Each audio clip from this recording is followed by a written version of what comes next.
Hey fam, I want you to like, share, and subscribe to our YouTube channel, youtube.com/Roland S. Martin. And don't forget to turn on your notifications.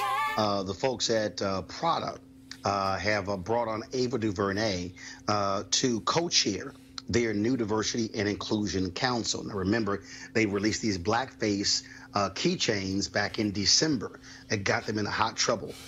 You see a photo of them right there. Now, Gucci, of course, is going through their own issue. You had folks like Spike Lee and others calling for a boycott of Gucci.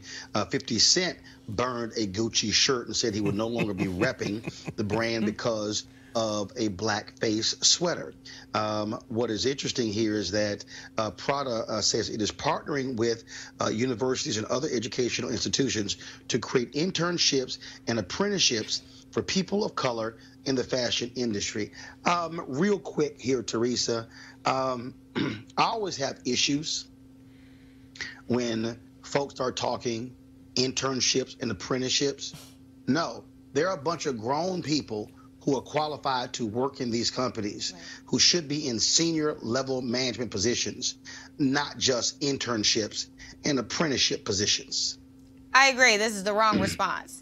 So for me, that statement that Prada just released is for me saying, come work with us for free. I will show you, and you can blog about it, and you can social media and Snapchat, and basically show that we didn't mean it. We really are open to diversity and inclusion.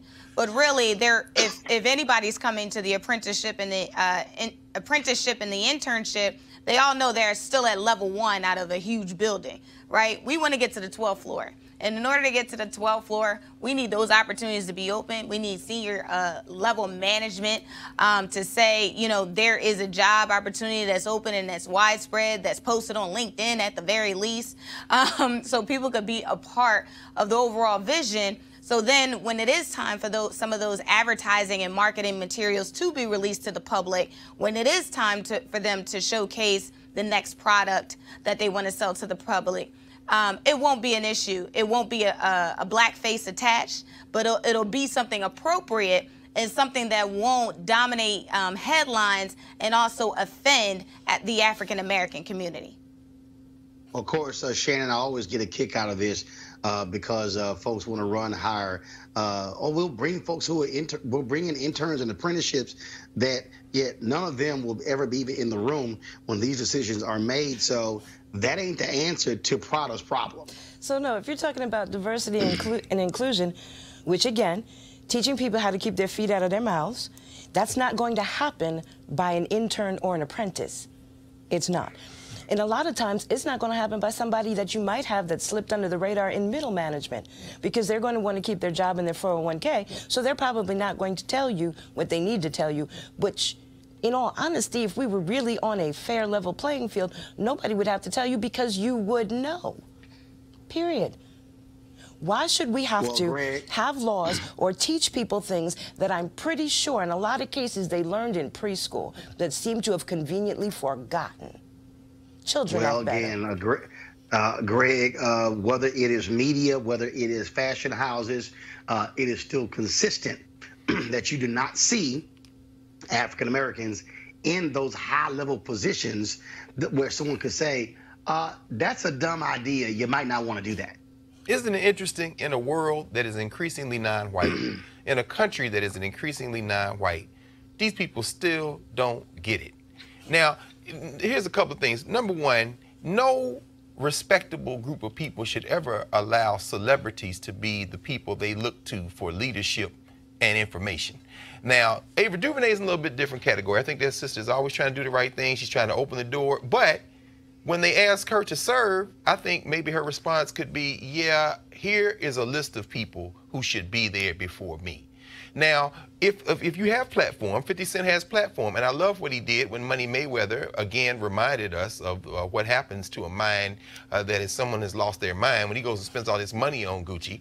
In those situations, we can take a celebrity action and use it to our advantage. But at the end of the day, if Gucci or Prada had to rely on Greg Carr's dollars to survive, they would both be bankrupt. We have a choice, and that's what we learned from the Montgomery bus boycott. If you withhold your money, they will do whatever you want them to do in order to get that money back. Absolutely. But see, that's story you speak of Floyd Mayweather. I did send him a message saying, let's have a conversation about that, bruh, because you have a level of influence, and just saying, oh, I'm gonna keep dropping $200,000, $300,000, $400,000, $500,000. That ain't the way to do it. Because you saw what happened to Dapper Dan in Harlem. Yes. When Gucci happened. The CEO of Gucci is flying to New York this week to meet with Dapper Dan specifically on this issue. That's how you use your power. And so Floyd Mayweather, you might be 50-0 in the ring. You might have power there, but you sure as hell don't know how to fight outside of the ring when it comes to issues like this. All right, folks, back to that Roland Martin Unfiltered video in just one moment. Calling all HBCU alumni, students, as well as leaders. Ford is looking to improve mobility in HBCU communities, and they are offering up a $25,000 mobility challenge grant. Now, here's the winning program will receive a grant of up to $25,000 to implement their proposal. The deadline to apply, folks, is March 31st, 2019. We want you to go to FGB.Life, FGB.Life for more information and to apply. Don't forget, the deadline is March 31st, 2019, and Ford goes further in our community, and we certainly thank Ford Cares for being a partner here at Roland Martin Unfiltered and for them supporting HBCUs. Now back to your Roland Martin Unfiltered video.